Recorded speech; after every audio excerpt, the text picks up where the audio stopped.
Uma pessoa diz que após receber um procedimento, começou a surgir em sua mente pessoas e situações do passado que não são mais atuais para ela. Não conseguia desvencilhar-se daquelas coisas que surgiam. Então começou a cantar mentalmente um mantra e imaginou aquelas pessoas todas cantando o mantra. E nesse momento elas sumiram como se algo não fosse mais compatível. Então ele quer saber o que aconteceu. Bem, durante o procedimento você foi levado a um nível mental que estava coligado com todas essas situações do passado. Mas quando você começou a cantar o mantra mentalmente, você mudou de nível mental.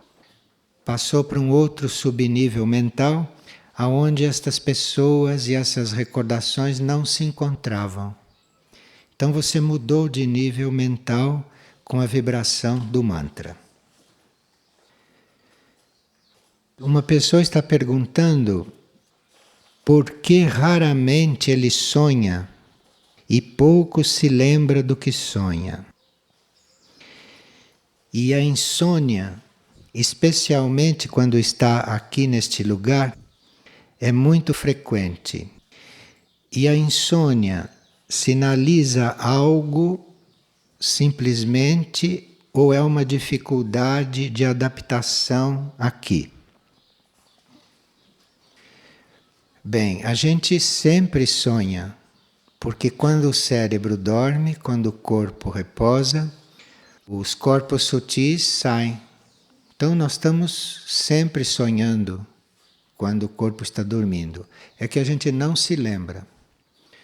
Então, se nós damos importância aos sonhos, então nós começamos a nos lembrar. Mas precisa que a gente dê importância a isto durante o dia, enquanto está desperto. Precisa que a gente dê importância, que a gente valorize esta consciência do que se passa à noite. No princípio, precisa ter um pouco de paciência, porque começam a emergir coisas dos arquivos que estão no subconsciente. E no subconsciente tem muitas coisas desta encarnação e das outras.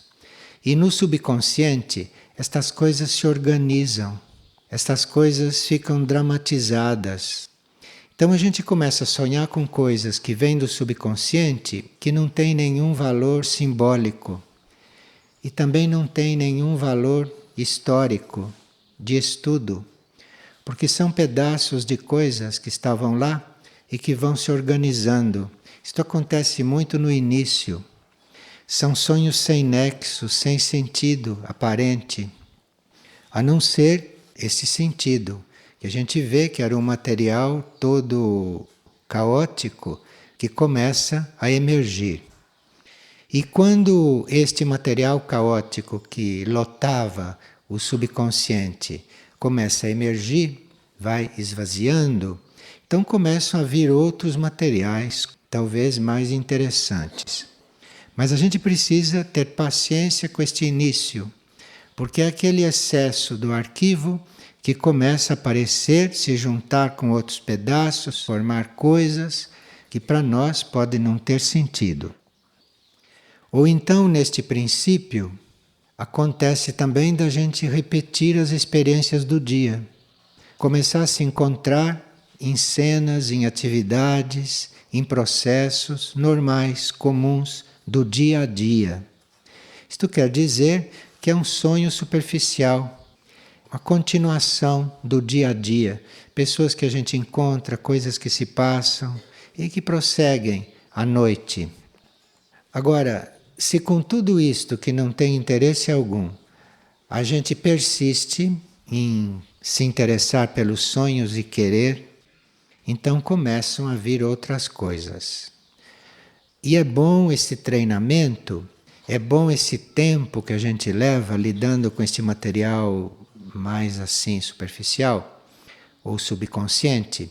Isto é bom porque a gente vai aprendendo a conhecer o que vem do subconsciente, o que é dramatizado, o que é falso, o que é repetição do dia a dia.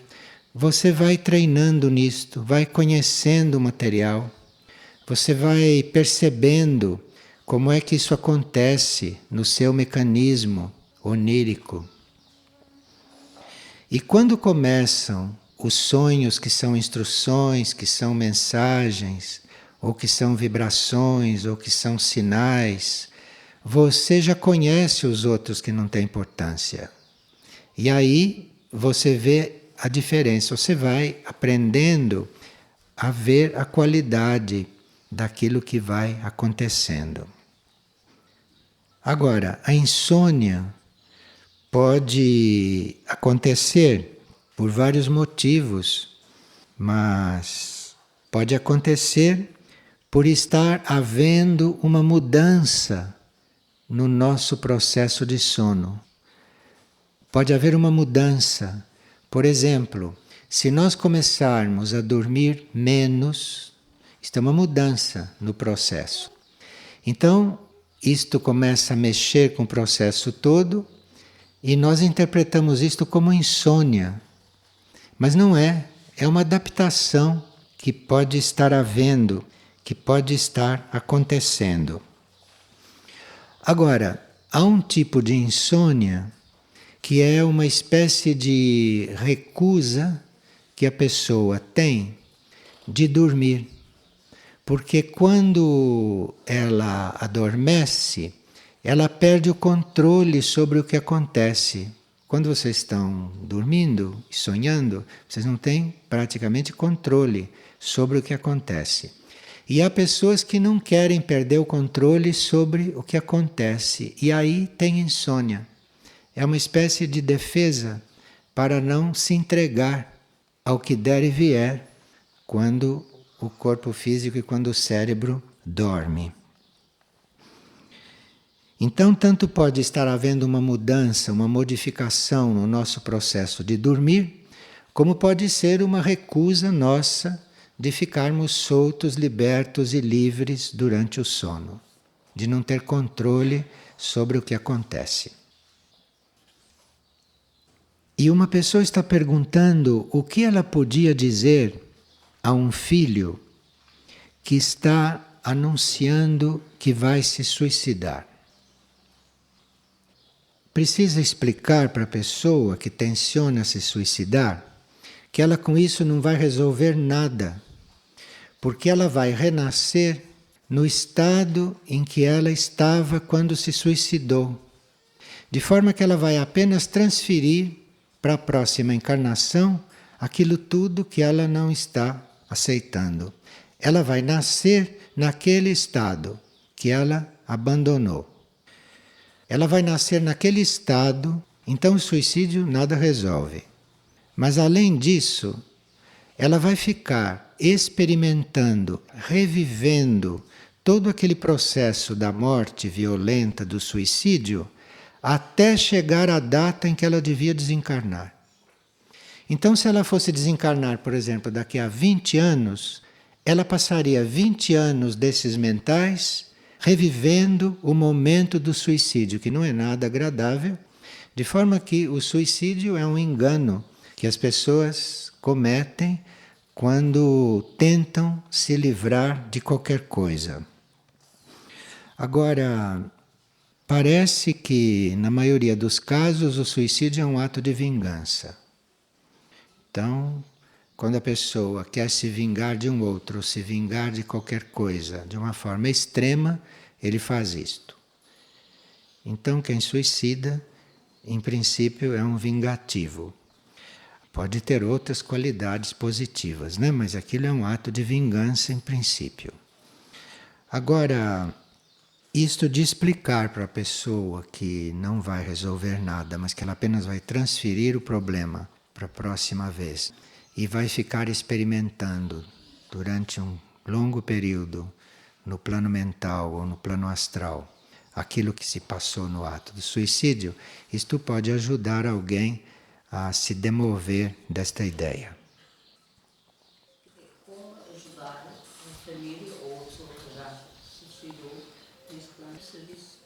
Bem, o princípio da ajuda para as famílias e o princípio é procurar esclarecê-las que a vida não acabou ali. Que porque uma pessoa se suicidou, ela não morreu. Ela se suicidou, ela continua existindo. Isso é um princípio, né? Porque as pessoas ficam muito abaladas porque o outro morreu. Quem que morreu? Ninguém morreu. Mudou de plano. Morreu, não existe isso. Ninguém morreu. Então, quem se suicidou mudou de plano por obra dele. Diferente de quem mudou de plano naturalmente. Mas foi a mesma coisa. Foi a mesma coisa que aconteceu. Só que um foi naturalmente e o outro foi por obra própria. E fazer isto por obra própria não é muito positivo, porque você, para começar, não sabia qual era o seu momento de ir. Você antecipou, você interferiu no seu momento. É uma interferência, mas o que acontece é a mesma coisa. Ninguém morreu. As coisas vão continuar de outro jeito.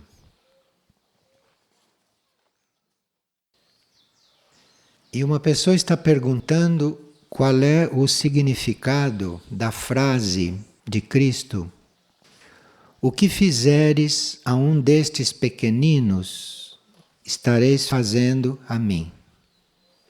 Isto está nos mostrando o que é a consciência universal. Porque, como ali era um ser de consciência universal, tudo que se faz para qualquer ser ele sente, porque a consciência dele é muito ampla. Então, quando a consciência vai se expandindo, quando a nossa consciência vai se ampliando, nós começamos a sentir as coisas dos outros. E à medida que a consciência vai aumentando mais, maior vai sendo o campo da nossa sensibilização, da nossa consciência. Então pode-se chegar a um grau de consciência que se sinta o que se passa com a humanidade, que era o que acontecia com este ser. Aqui uma pessoa está trazendo um trecho da mãe. E neste trecho, a mãe diz que quando ela estava com uma enfermidade, que isto não queria dizer essas enfermidades que nós temos normalmente, estas enfermidades comuns. Que quando ela se encontrava enferma, ela queria dizer outra coisa, era outra coisa que estava acontecendo. Porque ela passou vários anos de sua vida, os últimos, bastante enferma. Mas ela está explicando que a gente diz que é enfermo porque não tem outra palavra, mas que era outra coisa. Parecia enfermidade, mas não é enfermidade, é outra coisa.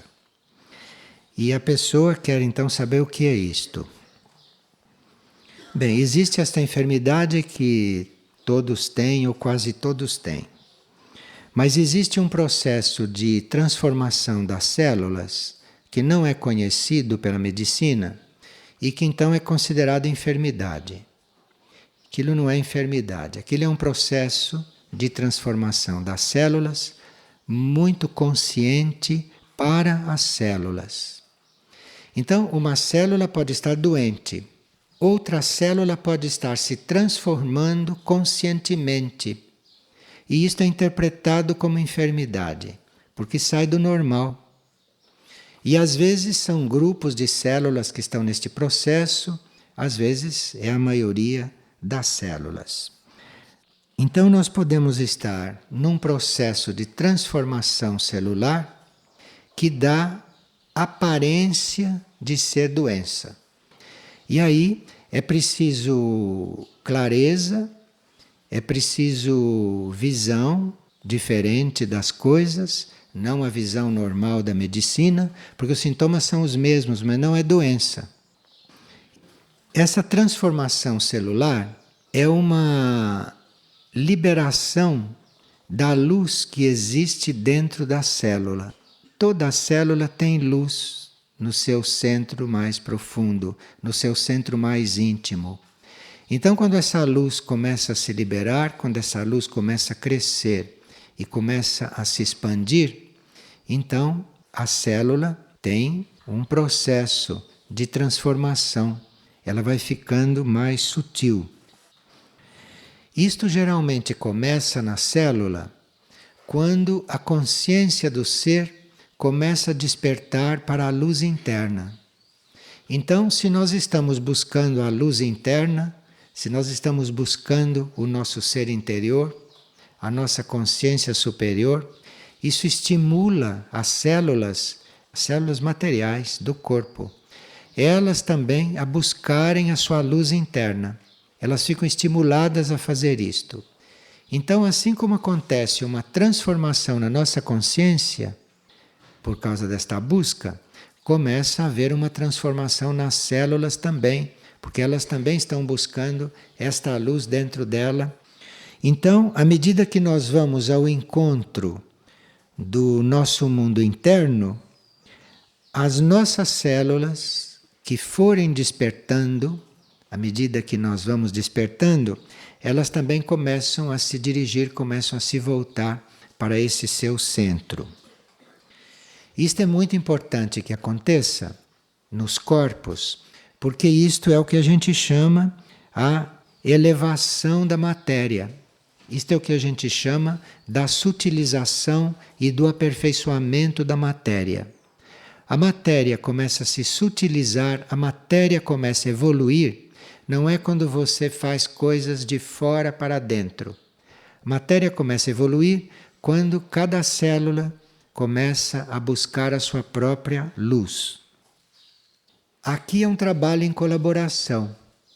À medida que a consciência se eleva e que o ser vai encontrando o centro da própria consciência, a célula também faz o mesmo trabalho, e é aí que a aura da pessoa, que a aura do ser, começa a se transformar, começa a se iluminar. Não é antes, não. Porque a aura não é uma coisa só da consciência. A aura é também dos corpos.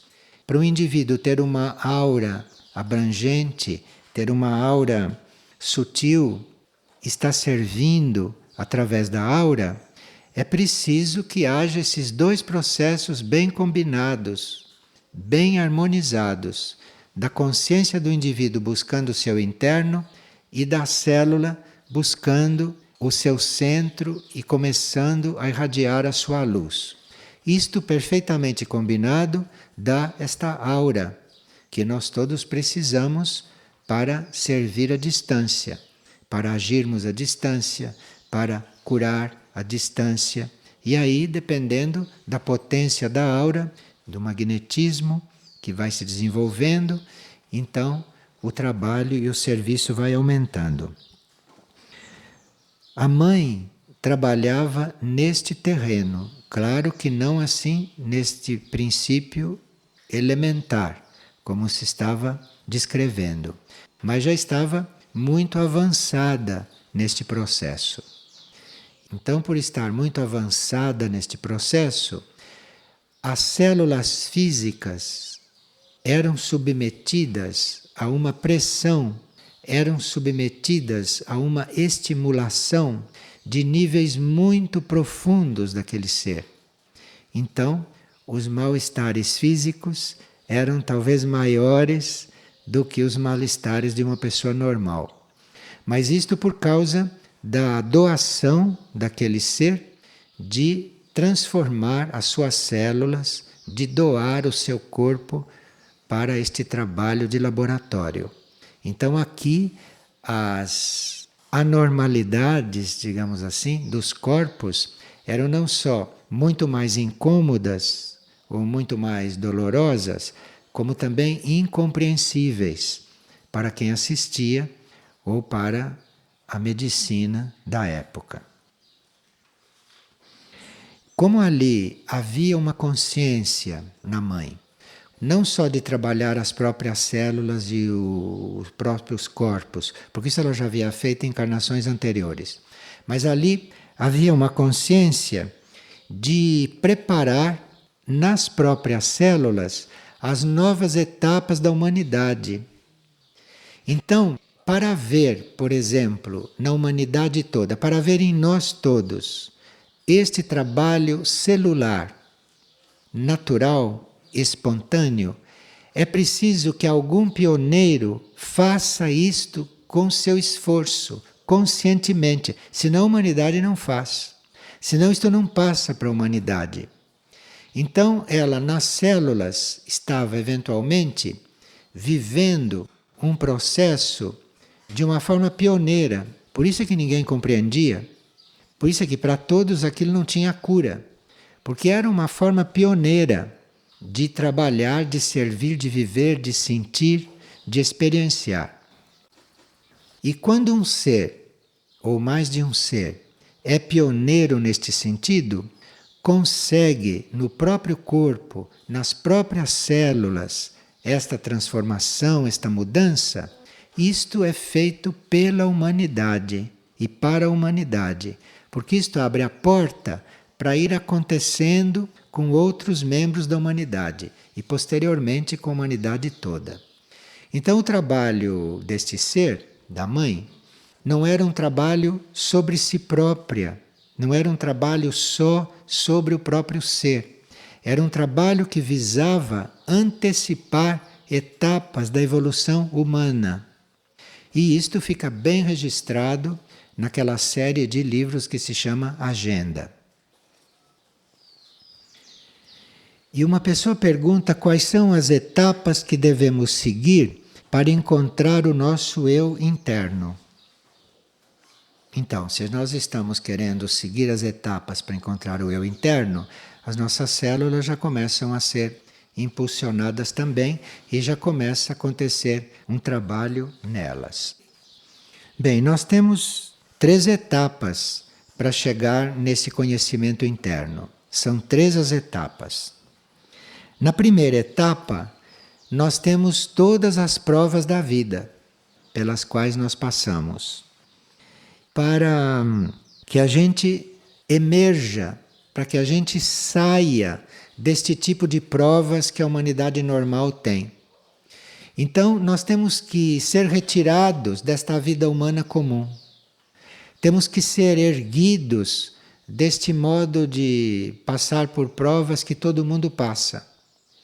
Porque teriam que ver provas mais sutis, provas mais internas, mais importantes, que mexem mais com o ser e que atraem um ritmo evolutivo maior. As primeiras provas são aquelas que nos retiram da consciência comum, da consciência de todos. Isto é muito trabalhoso, como vocês sabem. Para começar, todas as pessoas começam a achar você diferente. Bom, não precisa falar nisto, porque isto é bem conhecido. Mas você tem que ser retirado daí, você tem que sair desse modo comum de reagir, desse modo comum de sentir, desse modo comum de pensar. Você tem que ser retirado daí. E aí há muitas provas em torno disso. Essas provas de nós sermos retirados da massa humana, deste modo de ser de todos, estas provas estão descritas nos 12 Trabalhos de Hércules, naquele livro Hora de Crescer Interiormente. Esta primeira fase está toda descrita lá naquele livro. E vocês veem os 12 trabalhos, que são as 12 provas. Quem quer resolver isto logo, vive mais de um trabalho na mesma encarnação. Mas isto não é normal. Em cada encarnação, nós vivemos um trabalho. E às vezes repetimos o trabalho na encarnação seguinte, porque não conseguimos cumpri-lo todo. Mas querendo e recebendo esta graça, nós podemos reunir alguns trabalhos numa mesma vida. Principalmente se já temos esses trabalhos começados em vidas anteriores. Mas isto precisa ser forte. Porque imagina, um trabalho de Hércules, que é o trabalho de uma vida, você ter vários trabalhos de Hércules na mesma vida, isto não é para todos. Mas pode acontecer. Isto pode acontecer. A síntese disto o conjunto destas provas está resumido em 3 frases que a Hora de Crescer Interiormente nos apresenta. A primeira é a seguinte: quem se ajoelha se eleva. Primeira coisa. A segunda é: conquista-se pela total rendição de si. Muito incomum isto, né? Muito fora do comum. E a terceira: é renunciando que se ganha. Então, se você já aprendeu a ficar ajoelhado, se você já aprendeu a se render, e se você já aprendeu a renunciar, então você já pode passar para a segunda etapa. A primeira etapa já está concluída ou quase concluída, então você começa a passar para a segunda etapa do processo de chegar a esta sabedoria interna bem consciente, que é a etapa da compaixão. Aí, quando você já venceu todas estas provas, quando você já está apto a estar sempre ajoelhado, a render-se, a renunciar, quando você já está bem formado nisto, aí vem a segunda etapa, que é o desenvolvimento da compaixão. Começa a acontecer no ser a compaixão. Isto é uma etapa, isto é um período de formação desta compaixão, de desenvolvimento desta compaixão e de aplicação desta compaixão na vida, da vivência desta compaixão. E nesta segunda etapa, o serviço que se presta é bem diferente do serviço da primeira etapa.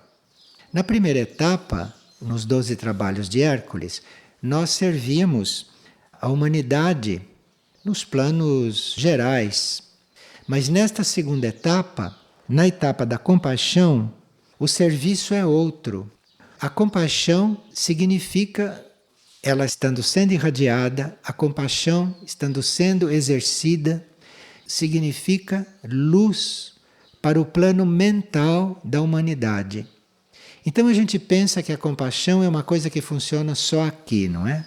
O principal trabalho da compaixão não é aqui. O principal trabalho da compaixão é no plano mental. A compaixão ilumina o mental da humanidade.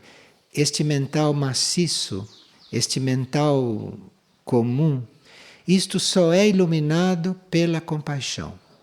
Então, aqueles que desenvolvem a compaixão, aqueles que têm compaixão, esses são os que suscitam, esses são os que estimulam ou são os que iluminam o mental da humanidade. Então, a primeira fase desta união interna perfeita, total, desta realização interna, a primeira fase são estas provas que nós vamos resolvendo através da vida ou das vidas. E depois, a segunda fase é o desenvolvimento desta compaixão.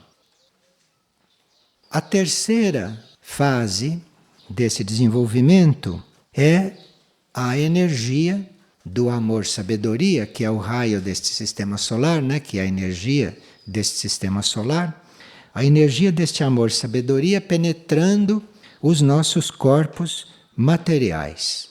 Então nós precisamos do exercício da compaixão para entrarmos na terceira etapa. Porque aí na terceira etapa, o segundo raio, o raio do sistema solar, começa não só a agir sobre nós como energia, mas começa a penetrar inclusive nos corpos materiais, nas células materiais. E isto é uma experiência que nós não temos assim normalmente, mas que é um estágio que existe. Isto é, o amor-sabedoria não ser apenas um sentimento. O amor-sabedoria não ser apenas uma ideia para nós, ou não ser apenas para nós uma ação amorosa e sábia. Mas isto é um desenvolvimento deste amor-sabedoria que ele chega a penetrar Isto que você sente, percebe, isto chega a penetrar em todas as células materiais. As células materiais passam a ficar impregnadas de amor-sabedoria. Então, quando esse serviço está completo, aí você está inteiro para fazer esta união profunda. E isto realmente é o caminho de nós todos. Nós temos que reconhecer as provas da nossa vida, temos que reconhecer os desafios, não, que o dia a dia nos traz, e viver esses desafios sem medo.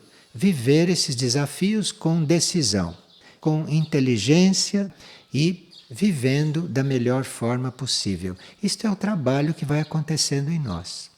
Primeiro, o trabalho da compaixão, que vai se instalando, depois o trabalho do amor, penetrando nos corpos, tanto no corpo mental, quanto no corpo astral, quanto no corpo físico-etérico. Vocês veem que a vida é muito interessante, de um interesse infinito para quem sabe viver. Nós sentimos a compaixão quando percebemos o outro, quando sentimos o outro, quando está acontecendo em nós aquilo que está acontecendo com o outro. Então, isto dá uma compreensão do outro muito maior do que normalmente se possa ter. Então, você, através da compaixão, com a compaixão desenvolvida, você sente o outro como se fosse você. Você conhece o outro como conhece você. Isto é através da compaixão que leva a isto. É uma compreensão, um conhecimento do outro suficiente para você ter esta identificação e aí finalmente ajudá-lo. Ajuda porque é como se você fosse o outro, você é o outro naquele momento. Então tudo que você está sendo está acontecendo no outro. Compaixão faz esta ligação toda.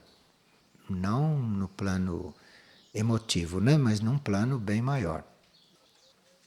Como é aqui? A dificuldade que eu sinto é de diferenciar compaixão e esse envolvimento emocional. Ela não consegue separar a compaixão do envolvimento emocional pelas pessoas, né? Quando se tem pena da pessoa e tudo. Isto no princípio é misturado mesmo. Isto no princípio é misturado. Mas com o exercício disso, com você exercendo isto, procurando fazer a coisa melhor possível, aí não vai ficando misturado não. Aí as coisas vão se separando e as coisas vão se purificando. No princípio é mesmo misturado. Mas precisa exercer dentro da linha que você escolheu, precisa ir exercendo para as coisas irem clareando. No princípio é misturado, sim. Veja, aqui é uma pessoa que precisa ter paciência. Nós precisamos muito de paciência, mas tem certos momentos em que perder a paciência é muito sério. Pode significar uma queda. Esta pessoa recebeu uma proposta para realizar um trabalho. Ela estava precisando de trabalho, estava procurando trabalho. Então ela recebeu uma proposta para realizar um trabalho que ela fazia antigamente e que não condiz mais com o seu momento atual. Então ela pensou, se aquietou e resolveu recusar esse trabalho. E logo após, ela sonhou que estava em tratamento, que estavam tratando dela. Então começaram a injetar soro no braço direito, depois no pé esquerdo, depois na transfusão de sangue. Começaram a fazer um tratamento dela no sonho. E ela começou a sentir uma mudança profunda. E emergiu nela uma gratidão que ela não sabia por quê. E por outro lado, ela começou a ser posta em contato na vida dela com gente que lida com saúde, no ambiente da saúde. Todas pessoas mercenárias que trabalham para ter lucro. E ela, e depois de passar por esse tratamento, ali dentro, em contato e na perspectiva de lidar com essas pessoas, de trabalhar com essas pessoas. Quer dizer, trabalhar com pessoas que trabalham por lucro. E ela, que já estava num outro ponto, uma boa prova. E ela gostaria de saber se deve aceitar este trabalho. O mais importante é a transformação que já aconteceu em você com aquele trabalho interno. Ali já houve uma transformação muito grande. Então, aquilo é o mais importante. Não é o trabalho externo o mais importante. É a transformação interna, é aquilo que aconteceu com você, aquilo que é o importante a esta altura na sua vida. Então, a mudança profunda que aconteceu e as mudanças que estão acontecendo devem ser observadas por você, porque isto é que é a sua vida. A sua vida que agora tem que ser assumida. Estas mudanças. E evidentemente, se você é a única que pensa diferente em um grupo de trabalho, você foi posta ali, aquilo faz parte do seu serviço. Aquilo faz parte de muitas outras mudanças. Nós custamos a entender que basta a nossa presença no ambiente para trazer transformações. Então, se a gente quer servir, eventualmente a gente é posto num ambiente todo contrário a nós, tudo diferente. Todo mundo que pensa diferente, que age diferente, que vive diferente, e você posta ali dentro. Porque se você está em transformação, você deve ter alguma forma de retribuir a esta transformação que está acontecendo com você. Porque isto é uma graça. Você se sentir transformada, isto é uma graça. Se transformar e ver que está sendo transformada e acompanhar essa transformação até certo ponto, isto é uma grande graça. O mínimo que você pode fazer para retribuir a isto na lei da retribuição e para ajudar a humanidade a se transformar, é você estar no meio de gente todo ao contrário, oposta, até que nem quer se transformar. Menor coisa que você pode fazer para retribuir a esta graça que você obteve. Porque nenhum de nós pode imaginar, nenhum de nós pode perceber que transformações a nossa presença pode estar suscitando em um lugar, em um ambiente ou em um grupo de pessoas. Então, se você foi posta a esta altura, depois de ter tido esse sonho, se você foi posto no ambiente mais contrário a tudo aquilo que são seus movimentos, isto é uma grande oportunidade de servir. E são raros os que podem ser postos nestas situações. São raros, porque a maioria não aceitaria. Então, isto é uma segunda graça. Você vê que você foi escolhida para fazer uma coisa que poucos podem fazer. Isto é, você continuar a sua transformação lá onde as coisas são bem estáticas, lá onde as coisas são bem lentas, onde as coisas são bem densas. E é lá que você vai fazer a sua transformação. Porque isto é uma forma de haver ali um princípio de estímulo, de haver ali um princípio de impulso. E que não cabe a nós estar avaliando e nem cabe a nós estar querendo compreender, porque isto são coisas muito internas e muito ocultas. As pessoas têm sonhos sobre o futuro. Sonhos sobre o futuro? Ah, sim, eram sonhos premonitores. Eram sonhos que antecipavam o que ia acontecer. Sim, este é um tipo de sonho. A pessoa revive aquilo antes de acontecer no plano físico. Isto é possível porque as coisas não acontecem diretamente aqui no físico. Aqui é o último lugar onde as coisas acontecem.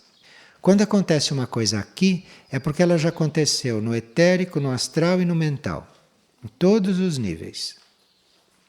Então, depois dela ter acontecido em todo o plano mental, em todo o plano astral, aí ela acontece aqui. Aqui é o último lugar onde as coisas acontecem. Quando as coisas acontecem aqui, elas já são velhas.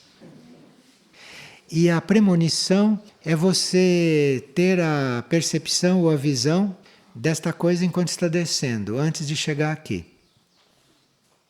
Então você pode ter uma premonição mais longínqua, isto é, você vai então perceber a coisa no mental. Ou você pode ter uma premonição mais próxima. Aí você vai perceber no plano astral. Quanto antes você perceber, é mais correspondente ao que deveria ser. E quanto depois você for percebendo, já está mudado por esses planos teus. Então, se você tem uma premonição do que vai acontecer amanhã, isso está bem igual ao que vai acontecer amanhã. Agora, se você tem uma premonição do que vai acontecer daqui a 1 ano ou daqui a 2 anos, isso está mais próximo do que deveria ser. À medida que vai acontecendo, vai deturpando. Então, se você tem uma premonição muito aguda, você vai ver um modelo melhor. Agora, isso de ter uma premonição muito longínqua, muito distante e, portanto, mais perfeita, isto acarreta um outro fato. Você tem a premonição, você tem a visão da coisa, mas como vai levar muito tempo para acontecer, tem mais possibilidade daquilo se transformar. Então você viu uma coisa como era para ser, como devia ser ou como tinha que ser. E ela acontece um pouco diferente. Porque o tempo que houve entre uma coisa e outra, aí enxertou uma série de fatores, mudou uma série de circunstâncias. Por isso que a gente tem que ser cauteloso com aquilo que a gente prevê. Mesmo que esteja certo. Você previu, mas até acontecer, pode acontecer tanta coisa. E aquilo não ser exatamente como você viu, porque já mudou. Então tem que ser muito cauteloso. Então você pode ver uma coisa, você diz, olha, eu estou vendo isto é assim. É, onde você viu é. Mas até que aquilo chegue aqui, até que aquilo aconteça, aquilo vai mudando, mudando, mudando, as coisas vão se agregando, vão se transformando. Aqui acontece não exatamente como você viu. Por isso que os verdadeiros videntes não dizem o que vem. Porque eles não sabem como é que vai chegar aqui isto que eles viram. Se uma coisa é vista lá longe, é claro que você vai poder contribuir para aquilo. Se foi uma coisa negativa que você viu, você vai poder contribuir para amenizar aquilo. Se foi uma coisa positiva, você vai ajudar a abrir caminho para que aquilo aconteça nas melhores condições possíveis. Estas coisas são importantes para o serviço, não por curiosidade ou para a gente saber as coisas ou para a gente se desenvolver. Essas coisas são importantes para o serviço.